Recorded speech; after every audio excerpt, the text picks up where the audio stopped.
Sean, um, you said in the correspondence when we were talking about this, you wrote that this is probably one of your favorite films. Yeah, right. I mean, isn't it yours? The ending. Sorry, it's not really. I mean, yeah, I'm affected by the ending. Sorry, yeah, but I'm losing my voice a little bit. Yeah, yeah, as a first time film, it's really impressive. It's technically really dazzling, but it's just emotionally so powerful, and that's not like a technical thing. That's something that Nick Ray, I think, is the greatest at. I don't think any other filmmaker can make films that just dig down like that. You know, I don't know, and a lot of his In what films that, sense? In what like sense? Bitter Dig Victory, down. for example, is a movie that's a war film, but it's not a it's a bad war film, but it's all just emotion between these men, and it's something that is not something that you can it's not in the script necessarily. It's not. It's just it happens when all the right elements come together, and for it to be so strong in the first film, I think it's never stronger than that. Actually, I think most it's not. people. It's not something you can really like define. You know, I mean, it's not like some of the other filmmakers that are really fun to talk about because you can see what they're masters of, and technically, it's something that's just beyond. Most of you probably have seen Rebel Without a Cause. You can see some of the themes that in these films. What do you think, from your standpoint as a cinematographer, makes this film so unique? Yeah, so I think the photography, the cinematographer that he had, George Discant, was also kind of a new cinematographer. Nick Ray was his first real film. He did a TV program, which was live. It was like live television for Sorry Wrong Number, before the Barbara Stanwyck movie was made. But this was his first time on a real movie set as the director, the one in charge. And the very first day is the helicopter stuff that they shot in the very beginning, which is pretty bold because you could look like a real jerk, when you start the film that way, in front of the crew, and the helicopters hadn't really been used that way in cinema, chasing cars and all. It was more scenery things, so it was a real risk, and it's incredible. Also, this is technical stuff, but the why is the camera so smooth in that helicopter? They didn't have any stabilizing things really like that. They probably had some for guns, and maybe there's probably some military technology on that thing, but it's a very impressive helicopter shot even by today's standards. And I guess it went so well on the first day that he did it over and over. You see the helicopter shots throughout the film. Anyway, so he kind of got the faith of the crew on. He had already been rehearsing with the actors, and he knew a lot of the actors already from theater days. So it was just a kind of I don't know, a great, like a really bold way to start your first film, doing that. I was really impressed by that. But so the cinematographer, though, he was doing a lot of stuff that I don't know if Nick Ray was even aware of.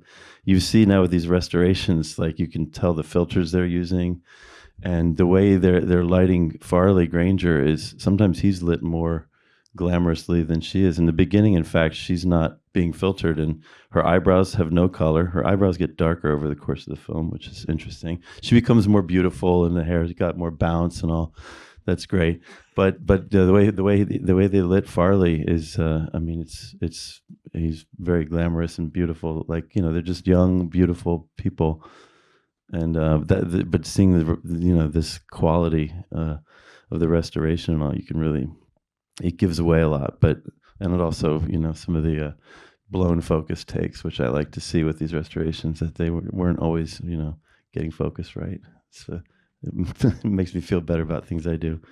There is something in the closeness to the characters, the intimacy. There is something that you also do Yeah, in well, a lot of your in a lot of your works, the camera. Yeah. they're putting the camera right where something's happening. Like when Chickamauga reaches over to hit him with that crowbar from the back, and it's just right. The camera's right in the glass right there. It's great. I mean, there's so many of these, and he's jumping the line. There's jump cuts. There's all kinds of, bold, getting really close. I mean, the close-ups are crazy, and they're really effective. And the way he cuts between close-ups is not is interesting. Or even he'll jump from just sort of around someone's head.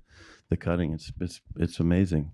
And it's not that similar to other studio production at that time. Yeah, I don't think so. I think that they knew, again, from him starting that first day, just doing crazy helicopter stuff, they were like, let's follow what this guy's got some ideas, and the cinematographer was also probably trying to prove himself, and they were jamming. And I think there was probably a lot of music on set, and because Ray was a very big music person, and the sound editing is really cool. All the radio stuff. Music when they were shooting.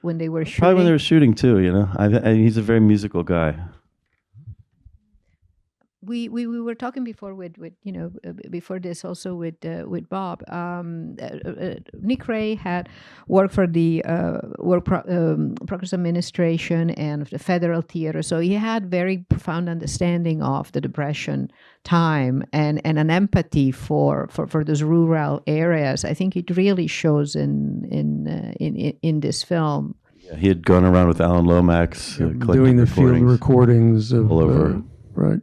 And I think the source material, even though the movie is quite different from the novel Thieves Like Us, I think that it gave them a leg up. I mean, Raymond Chandler said that that the novel by Edward Anderson was a more genuine Depression-era document than The Grapes of Wrath, which is high praise from a guy like Raymond Chandler. And even though they changed it quite a bit, it's still proletariat noir, which is almost gray, because in a noir film, there's kind of random mayhem that befalls normal people who accept the system, but here these people are all outsiders and they're doomed from the get-go, and it's a political, social problem. Yeah, everybody's damaged. No one's doing something really sinister or evil. It's usually some sort of sad necessity. Yeah, they're all born into that. And every time someone makes a decision to, everyone is regretting every decision they're making too throughout the film. And yet there is that line at the beginning: this boy and this girl don't quite know the world they're in, and we are here we live to tell their story, which is actually a line that Luca Guadagnino used in Bones and All at the beginning of the film. But it is this sense that they seem to live in a dream in respect of the other character. They're all doomed, but they have this light that guides their story. Well, it was also kind of Chalamet is a remake of this movie, and I can see that. Yeah. That's what Bones and All was. Yeah. Yeah, I was going to say that that little strange 4-line introduction, I guess, is meant to sort of say this is not a gangster movie. This is a love story. Yeah, it was something that he had written in his 200-page treatment. It was he had never written a script before this. Also, and it is source material, but he had written not like in script format, but a 200-page treatment that he was shopping around. And John Houseman is like the godfather of all this stuff. He was the one who pushed the film and made it happen. It took some years, but John Houseman, who's a guy that I grew up just from those commercials in the 80s. We don't make money, we earn it, with that accent. But he really, he's such a hero in the Nick Ray, and with Orson Welles, all these guys, such an important person. And so when RKO finally got this, it was Dory Sherry who was in charge, and then he got fired, and the film fell between the cracks for a couple of years. And then I was just thinking, just the end, this came out right after the Diary of a Country Priest in France. It took even more years to come out there. And watching the way that he moves through the frame at the end when he's alone, very much is Bressonian, yeah. And I know that's part of that connection is how the French started to kind of catch on to him. They were making these comparisons early on. How was the film received at the time? Do you know? Well, the story was that Howard Hughes, even though he bestowed the title "They Live by Night" on it, he didn't understand the movie at all, and he buried it for 2 years. And in the meantime, the word of mouth on this picture among Hollywood insiders was amazing. And if you listen to the voiceover on the Criterion edition, Farley Granger says that he was the only person in Hollywood who hadn't seen this movie. because everybody was having private screenings of it and saying, Hughes is nuts, he should put this movie And by out. the time it came out, Ray had already made, I think, 3 movies. Yeah, so it really took a while. It's interesting, though, the Farley Granger thing, too, because he hadn't been in any movies, or had been in one movie, and Ray was very committed to him being the lead. And then he even asked Farley, he said, what actress would you be comfortable with playing opposite? And he said Kathy O'Donnell, who had also only been in one movie. I just think that's really interesting, and so he did. He just, who do you want to work with? And it's kind of a beautiful thing. I think about that when you watch the chemistry. And she's a very unusual character for a noir female character. She's she kind of follows him, but tries to keep him on the straight thing. But then she's also already a part of that world, so she can really escape. She's just got such a special look too. And you pointed out the way cinematographically she goes from being repressed to being fulfilled in the way she looks throughout the movie, which is interesting. It is interesting, yeah. Are there any questions? I think I saw Nick Ray actually reflected in a window of the car. I want to watch it again because he's moving around. Not like any of the technicians would be, not the cameraman. So I think it's probably him. You can actually also see him in the mirror in Bigger Than Life too, the bathroom mirror. He's just in there. I like when directors are accidentally in the movies, right? But I don't think I'd ever noticed it before again because the quality is so good. It's around that house in the beginning, in the gas station, the back house where there's like broken window panes and stuff. It's a great set, but yeah, it's a hazard for crew appearances. But again, they obviously everybody knows, but they didn't have monitors or anything. So am I wrong, or the film was shot pretty much in studio and then in California around? It's all like northeast LA and then studio stuff. Yeah. Here. Hold on for the mic. Thanks for this. 2 questions. The first, what did he carry over from the theater that you would not have previously seen in film? And second, certainly the Bonnie and Clyde theme carries on well past this film, but are there other trends that he kicks off? Can I do the theater one? Yeah, just because, he was with Kazan, and basically all the modern acting that we, in cinema, in screen, American cinema, which comes from Kazan. Kazan gets credit for it, but they were in the theater groups together in New York. And so some of the actors in some of the smaller parts, and Howard Da Silva was a big part of their group. And I think he would rehearse with these actors a lot, like for a month. And I guess he had Kathy O'Donnell do work in a gas station for 2 weeks. They say these things. I don't know how, maybe she did a couple hours, but I think that kind of sense of we're going to rehearse and then we're just going to film it like it's live. I think that's something that this isn't. I mean, obviously with James Dean, there's more of the method thing that you sense maybe, but this is a sort of a early version. Yeah, the Bonnie and Clyde analogy is interesting because I think of this movie as sort of the opposite of Bonnie and Clyde, that if there was a precursor to Bonnie and Clyde, it would be Gun Crazy. In fact, when Benton and Newman were trying to get either Godard or Truffaut to direct Bonnie and Clyde, they read it and they said, oh, this sounds like Gun Crazy. And they said, Gun Crazy, what's that? And they took them over to the Cinematheque and showed them Gun Crazy because you have a bad femme fatale in Gun Crazy, whereas here she's kind of just dragged along out of love for the guy, but she doesn't commit any criminal acts.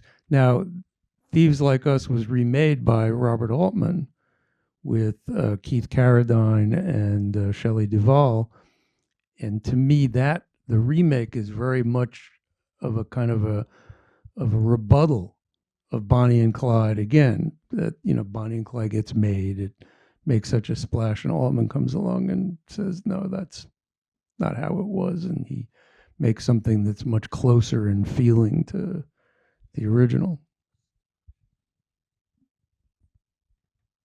There's a shot in this one of the bank heists. It's all just from the back seat of the car, and the camera's just doing this. They did the same thing in Gun Crazy, exactly. It's very cool. It's, yeah, Well, Joseph risky. Lewis may have copped it from this movie. But I don't know if this had come out yet. But yeah, maybe he was one of the ones who saw it Yeah, in the screenings. Yeah, he thought he could rip it off. Well, the amount of shooting in the car, that's why I always get. Yeah, yeah, I think all of the rear screen projection again. Technically, we're seeing this really clean. I think it all works so well. It's all very impressive. But then that's not what makes it emotionally so great. I don't know. It's impressive in all these ways. Good. Okay, sorry. I'm sorry, I missed the beginning, so pardon. I'm sorry I was here late, so pardon me if you spoke earlier. But Farley Granger was really wonderful, and he does. I mean, what else has he been in? How did he come to be in this? And did it help his career at all? Both of them were, him and Kathy O'Donnell were in a movie called Side Street, like a year after this, by Anthony Mann, which is great New York. It's like the city, it's not the city version, but it is kind of like, there's some great city stuff. Third Avenue, like the elevated trains. There's a bunch of like real street stuff in that movie. That's great. I would recommend that. But then he did the Visconti movie Senso, and Well, he Strangers did. on Yeah, Train. Yeah, and Rope, first he yeah, did yeah. Rope, which he said was a nightmare. yeah, I don't like Rope as a gimmick. And Yeah, it's really, right. yeah. But Strangers on a Train, he's Right. unbelievable in that. But Side Street right away after this, and then Yeah. yeah. But then the Visconti movie, and then I know, and then he did a lot of Italian crime movies, like sort of sex crime movies and stuff. He did that whole thing in the 70s, and he lived next to the Dakota Building until he died. I think right somewhere around that.